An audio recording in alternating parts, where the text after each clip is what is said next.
Hello and welcome back to another episode of Insurance Tomorrow. I'm Vanessa Baffoe, and as you know, it's BIBA season. So today we'll be focusing on the theme of this year's BIBA conference, A New Era. Now, having reflected on the challenges of the last few years, there's definitely a desire for new perspectives and to look ahead to what might be in store for the world of insurance. Now, we'll be discussing what the new risks faced by individuals, but also businesses might be, and some of the innovative emerging solutions designed to help manage them.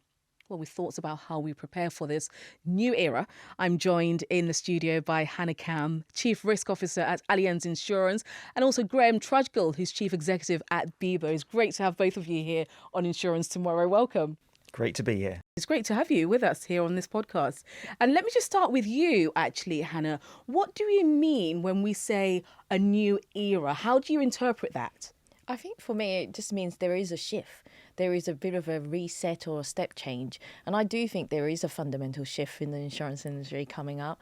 I think we're going into a kind of era of digitization and ease of access of information. We see that every day when we're on our phones looking at things. So I do think, the changing buying habits of customers, how they interact with the broking community, how they interact with insurers, how they use information, how do we make that, the ease of access for them. I think that's definitely a way that will be changing. And I think a quite exciting period for the industry to see, how we, take on those challenges. And what do you think this means for broking? I think, in an increasing world where, information is at the fingertips, I think people are also expecting the speed of response. I think how the broking community can bring trusted advice and their expertise, I think that will always be needed. Some of that's about, how do they kind of get the information about the customer, be able to have these enriched data so that, their advice and their discussions with the customer is a very more tailored understanding what's going on in the world. We're in a perma-crisis, environment at the moment. So I think, for the broking community, their understanding of that and the articulation and translating of that for customers is absolutely vital. Now, Hanna, there are lots of new risks in the world. And as we discussed in a previous episode, new technologies were in the top 5 of the UK risk barometer. So with that in mind, do you think that artificial intelligence has the power to transform the industry long term? Yeah, it revolutionized our own lives. You think about how AI, ChatGPT, Copilot is doing to our own personal lives. It absolutely will change the way our kind of industry or financial services will work. And the way I think that will change is because, again, it's about data. Now we have tools that, information that touch of a finger, touch of a button very quickly. You can ask them, oh, what do I do? What do I have? And that will come back. However, that is just still information and data. It hasn't turned into insights and into kind of expert advice kind of from there. So I think, the challenge for us as an industry, and also I think for the broking communities, how do we use these emerging new digital tools with the information overload in some ways? How do we utilize those to actually come up with the insights, the thinking, the thought leadership to our clients, and how to help them kind of navigate the landscape in terms of, how to mitigate risks, not just kind of limiting or reducing the financial impact, that it would have on if those risks come out. So I think, again, it's almost an extra tool in the armory for us to work with our clients and make it a frictionless kind of approach. Graeme, let me throw this to you. Do your members have any concerns about AI at all? Our members are, I would say, more than half of them are now involved with using AI to some degree or another within their brokerage. It is quite new. BIBA's just done a new guide on AI so that we can help our members appreciate how can they use it practically in their business.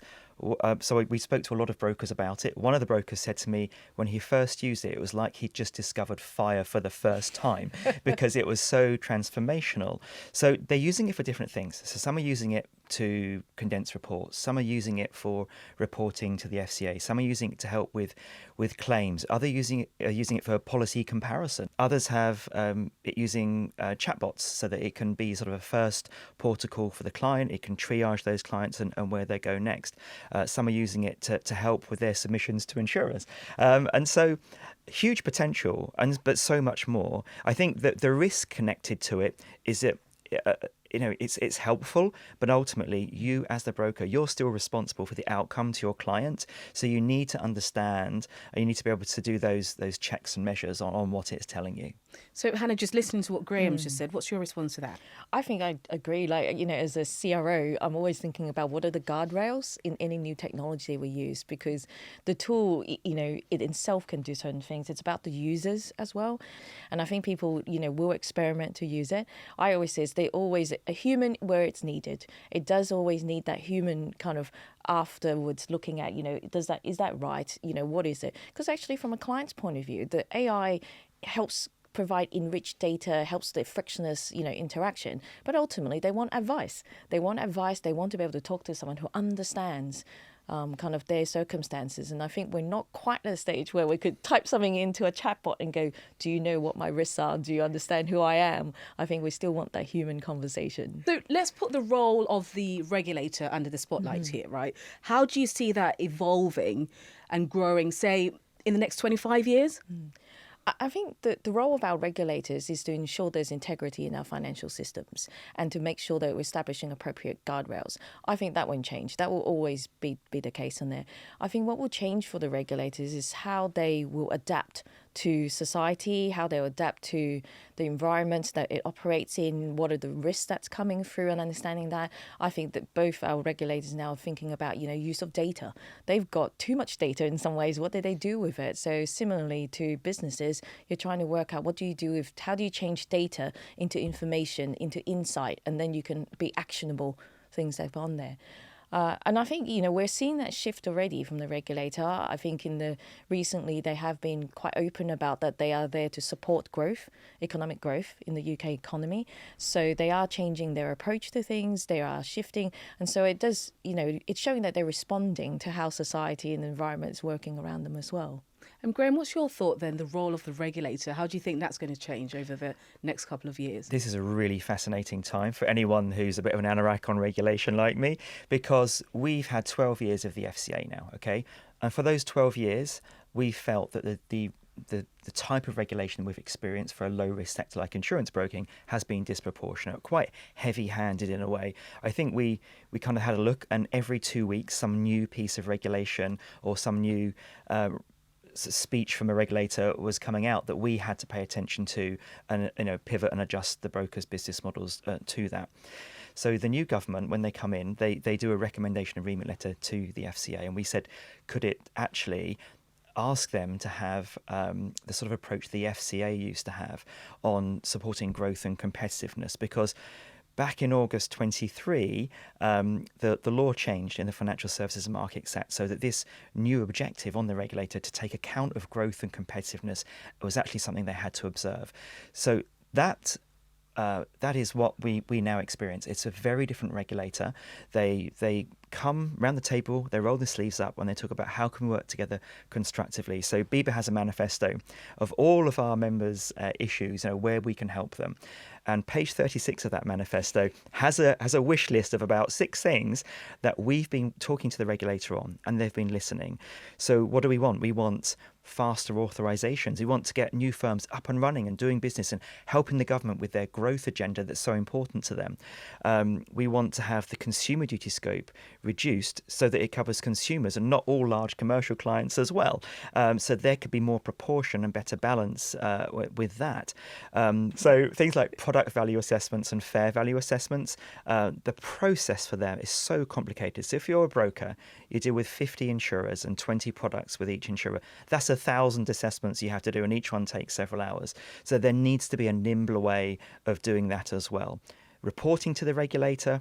We had a small broker, has to do 47 reports in a year to the regulator. That's too many. It needs to be streamlined. So we've spoken to the new minister, Emma Reynolds. We've spoken to the FCA, and they are coming to the table, and it's really, really constructive. So I think the next 5 years will be one of actually perhaps refining, improving the regulation that we have, which isn't where we've been. We've had a very expensive, very challenging time We did some work with London Economics. It showed we have the most expensive regulation in the world, and that affects investment in the UK. So if we can get a better balance, we get more investment. If we can make it more proportionate, then it helps our productivity, and that will all help the government's growth agenda. So we are hopeful. You asked about 25 years. It depends. Every 5 years, a general election, a new recommendation and remit letter to the FCA. So we will wait and see. But I think the global headwinds are sort of deregulation. You look at what's going on in America right now, that's definitely deregulation. But we don't want no regulation. We want great quality regulation that clients can rely on. We can be a very safe and attractive industry to do business with, but it's actually proportionate for us. So having kind of worked in a global business previously, and I worked with kind of 7 different regulators around, I think from the broking community they probably interact more with the FCA. From an insurer perspective, we work with the PRA and the FCA, and I know like over the years, for example, we've had conversations with the PRA who's asked us about how do we compare compared to other regulators that you work with. So they are kind of open to understanding, the positioning, of how they interact with the industry and learning from other environments as well, because actually they're part of their objectives is to make sure there's competitiveness in the UK against the world, across the world from a global perspective. So I think that definitely, I agree with Graeme in that. I think the regulators are open to the dialogue, and I think that continuation of them understanding how do we compare to the rest of the world is going to be very important, especially with the geopolitical changes, shifts. It's that sort of fine collaboration, isn't it, to make sure that things are obviously running smoothly and things are on the right path. Now, BIBA's framing this as a new era. That's after 25 years of evolution. So looking ahead then to 25 years, what's the one key shift in a risk landscape that brokers need to start building into their advisory to stay relevant? This period that we're in right now is so transformational. We've mentioned technology, and the way we do business, the way our clients do business is changing so dramatically. You look at cyber risk, there's some massive brands have been pretty much taken down from selling online this week because of cyber attacks. So, but why is cyber insurance so massively undersold? Why aren't clients buying it? There's a huge protection gap there, but that's an opportunity for insurance brokers and insurers to cover those new risks. But then you also look at, we've had 7 named storms in the last year here in the UK. That's really serious. We do have changing weather patterns, and we as an industry need to make sure that we are prepared for that we can still insure these risks going forward. Because you look at something like Flood Re, it's a 25-year scheme that by the end of it, we are supposed to be resilient to flood as a nation. Well, it's only got 14 years left to go, and I don't think we're quite on track with that yet. So we need more investment. I know that's a difficult ask for government to spend more on flood resilience and flood defences, but they want to build 1.5 million new homes. None of them will be eligible for Flood Re because that only covers properties built up to 2009. So we need to make sure they're built in a resilient way. They're built in places that they should be built in, not obvious flood risk areas. And to work with the insurance broking community so that we have schemes, we have products where we can continue to insure these people in this changing world. But it's so interesting there, Graeme, because you mentioned about cyber security and the sort of risks associated with it. And I've been reporting extensively on that this week, particularly some of the major retailers who've really suffered as a result of it. I mean, what are the kind of stuff that you're telling your brokers in terms of being alert and being prepared for this? I think, in a way, you look at our risks, you look back 10 years, 25 years, some of the risks are actually similar. It's how it manifests itself in the environment that's the same in there. We've always had natural catastrophes. Now they're more pronounced. We've always had pandemics, wars, recessions, and even blackouts. So, Spain and Portugal suffering that blackout. And in the digital world, look at the impact it has. People no longer carry cash. They can't go anywhere, so they can't pay for even a coffee. So I think for me as a CRO, I always think about the risk may not be very dissimilar to what we know of from there. It's actually the root cause of it, or how it manifests itself, how it impacts, the consequences. And I always talk about there has to be, nowadays, everything's interconnected. So you're going to have your secondary and tertiary impact that you probably never thought of necessarily. So I think, when we do a lot of education and thought leadership with our broking community, and we want to make sure that, we help them understand, what risks are out there, maybe outside even insurance, like what risks out there, what could actually come up through there so that we can help join the dots. In risk management, most of our time is spent thinking about the what ifs. We're not always, the pessimists. We always think, where there's a threat, there's also an opportunity. But it's thinking through, joining all the dots and thinking about, now that we're in a really interconnected world and, in some ways still very joint, globally, how do we make sure that, how do we stay resilient as well with the risks that, in the UK with what's going on elsewhere? So, Graeme, what's a wild card risk, something that brokers should be considering long term? I think something they should consider long term is transport and mobility, because we're going to go through a fundamental change in vehicles. And we already have partly automated vehicles. So you've got the lane assist and autonomous emergency braking if you get too close to someone. But go to America, they've already got some driverless taxis that can take you from the airport to the hotel. So we're going to see a complete transformation in transport. So in 25 years, will we be even driving cars? How will motor insurance products work? Because the liability currently sits with the user of the vehicle. 90% of motor accidents are caused by the user of the vehicle. But if there is no user of the vehicle, then that perhaps falls on the manufacturer of the vehicle. So we're going to see a fundamental change in motor insurance, in transportation, I would say within the next 25 years. Well, that's so interesting. That's got me thinking. Hannah, what about you? I think the wild card is the macro. If you look at a macro environment of it, imagine a solar flare coming through and suddenly electromagnetic rays come through and suddenly we're knocked out on digital. I mean, sorry to be pessimistic, but Harbinger of doom. Yeah, but you can imagine, like wildcard, we saw in Spain and Portugal recently how much that can actually impact a whole country in a way. I think the other macro kind of wildcard trend is geopolitical change. I think we can see recently, government policies can change, and that could actually impact. We can't predict what that is. In 25 years, we won't really know exactly who might be in power, what their policies may be. And I think that can actually kind of shift the way that we think about our society and whether or not certain risks are insurable at all going forward. So for brokers looking ahead then to the future, what's the most crucial skill and service that they should be developing today? I think it's about having skills in the industry. It's about bringing talent into the industry so that we have a great future ahead of us. And so BIBA's been massively committed to that. We've been to schools in Tower Hamlets, an underprivileged area of London, and we've brought several hundred school kids into the city to come to brokers, to come to insurers and spend time with them and consider working in the industry so that we are nicely prepared for the future, and people from different and diverse backgrounds, which is so important. And that's been working really, really well. We go into the schools and they probably think, I talk about insurance. But when we say, okay, let's have a competition. How much do you insure Lionel Messi's legs for? Come on, let's have a guess. And then it makes it interesting. That investment, isn't it, at that young age? How much is it to insure Messi's leg? I want to know. Hannah, do you know? They are insured for, I think the last time I looked, it was £600 million. Oh, that's not much, is it? I mean, Now, making insurance more customer focused and personalised seems to be a theme of the new era. So with that in mind, how do you think that this more personalised approach will be delivered by brokers in 10 years' time? So I think that's a really important question, because I don't think in my living memory there's ever been anything to promote brokers in the UK, like a national advertising campaign or something like that.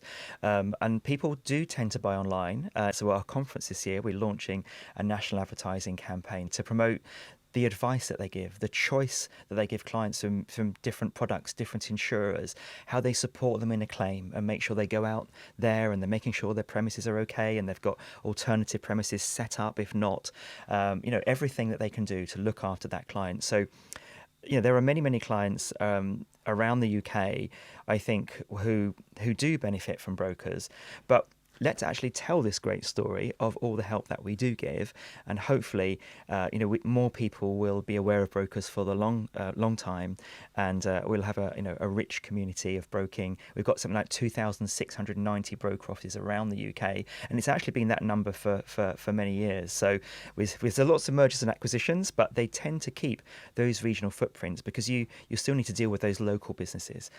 So I think we've got a really good future, but we need to tell our story more. What's Allianz doing in this space? I think for us, we're investing in, for example, information. How do we access information to have enriched information so that before a customer comes to talk to us, as soon as they come and talk to us, we actually understand kind of their circumstances. We understand the information. So I think Graeme and the brokers community will know that, sometimes for clients, they have to fill in a very long form, to understand what kind of insurance they have. Get the broker to do it. Yeah. Exactly. That's what we're here to help. Yeah. So how do we do that so that, the conversation starts immediately rather than after about 10 different questions first? So I think for us is we're thinking about, how do we interact with customers? How do we interact with our broking community? How do we use the enriched data that's available? Thinking through that so that we can get the pace also for the customers. We're in a stage, in an era where I think we're all very impatient for information and for response. So how do we kind of step up to that? So for brokers looking ahead then to the future, what's the most crucial skill and service that they should be developing today? There's so many things. Obviously, they look at their team, as we've mentioned, but they look at their IT and their solutions there. How can that be as seamless as possible? And I do think with the onset of AI, everyone's reviewing what they do. I think what would really help, and we did a lot of work with Grace Church, who are an organisation who look at insurance companies' service. They interview brokers, BIBA brokers, and they say, where does insurer A, insurer B, what's good, what's not so good? And we feed that all back in a constructive way. We don't name any names or anything. And so, for example, if there's an e-trade platform where the public liability limit stops at 2 million, that's not going to be good enough because a particular client might need 10 million. They might be doing some work for a local authority, and so they're a square peg in a round hole. So you need that technology. So things like e-trade, we've been feeding all of this back to Grace Search, who then feed it back to the insurer community, and they're able to then adapt all of their e-trade systems so that actually we don't have to call the insurers. We, as the broker, we can do all this ourselves with our clients and do it more quickly. So the brokers have always been early adopters of technology, and I do think there's more opportunity that we can have there to make the most of that. But brokers are also a bit of a canary in a coal mine. So when there is a new risk like cyber, when we're concerned about a particular region flooding, they will flag it with BIBA. We can flag it with government, whether that be DEFRA, whether that be Department for Business and Trade, whether that be Treasury, and we deal with all the key government departments all of the time. We meet with them on a very regular basis and have a constant discussion. We just met with the Treasury Minister. We had 21 points on the agenda, and somehow I got them all in. Wow. But this is because we want to work. We want to protect our clients, we want to protect our economy, our country, and support the growth agenda. So as a trade body, we can do that. I feel like we're the centre of the insurance broking universe. So everything comes into us. We have our insurer partners meeting. Allianz are a fantastic partner. They give us so much support, and so we're able to work with them. So we've done various guides on underinsurance with Allianz over time. So right now, I think clients are facing underinsurance risks, for example. So these guides are really, really relevant right now because as we see, it's difficult to get supplies and raw materials through the Suez Canal to the UK. So everything takes longer. So clients are stockpiling. So they've got far greater values there. They need greater sums insured, and the broker needs to go and deal with that and get the insurer to cooperate. So there are so many things that brokers will have to do for the future, but a lot of it is predicting what's happening next. So those trends, those issues, they can come to us. We can flag it in our manifesto. We can talk to our insurer partners and say, how can you help us? So later this year, we're going to have a new bit of legislation called the Protect Duty. So many businesses will have a new duty to prevent or mitigate a terrorist attack. So there's a whole new liability that's going to need insuring. Is it covered by your existing policies? Do we need new policies? So there's no one answer to your question. We are there to whatever comes our way. All those top 10 perils on the risk barometer that Allianz put out, they change, and we need to change. Pandemic's fallen off that top 10 now. Cyber's number one, and we will be there to make sure that our clients are fully protected. And it's constantly monitoring, isn't it? And you mentioned underinsurance, which is also something that we've covered here on Insurance Tomorrow. Now, BIBA is a platform for networking and knowledge sharing. If a broker wants to future-proof, say, in 25 years, what's the one key conversation that they need to initiate at this conference? I think, at the moment, they have to try and think about how they're going to use the data, the new tools, to kind of think about what are the questions to ask from there. From even like as Graeme said, as questions to ask us as an insurance company. As an insurance company, we are the risk experts. We understand how to manage risk. We understand how to mitigate them and how to assess those as well. So how do we kind of have that dialogue so that there's a connection, or the connectivity is kind of seamless in some ways from it? I think, we want to make sure that how do we go forward that for our customers, from the customers to the broker to ourselves, that there is that connectivity and it's almost a continuous delivery, across from that spectrum from there. And there's a good example of that, where BIBA, Allianz, governments, the ABI all work together, because obviously we have these cladded buildings in the UK. And they're a terrible fire risk. They haven't all been remediated. But of course, the leaseholders need affordable insurance. So how do we do that? So we all work together. We created a fantastic reinsurance scheme, and Allianz are one of the big supporters of that. And we're able to deliver more affordable insurance to thousands of leaseholders, despite it being quite a challenging risk. So it's things like that where BIBA, the government, the insurer body, the ABI, Allianz get together and find a path forward. So some of these challenges are quite difficult. In COVID, trying to continue to ensure live events for pandemic were quite difficult, and you might need government to step in to agree temporarily. But ultimately, between us, we can find the solutions for these difficult risks normally. And let me just throw the same question to you as well, Graeme. If you're just looking ahead there, looking at the next 25 years, what are some of the conversations that you think they need to be initiating at this conference? So I think capacity, I think claims, that's changing dramatically. Clients want a quick claim service. Now, when I first started out as an insurance broker, it took absolutely ages to get a claim dealt with, and you had to go and get physical estimates and have inspections and things. Now, you can get your phone out, you can record the damage, you can instantly send it to the insurer. They can then sort of look at the dynamics of what they see. They can estimate how long it would be to get a replacement, what the replacement item is, get it ordered, get it out there, and the repairs can happen so much sooner.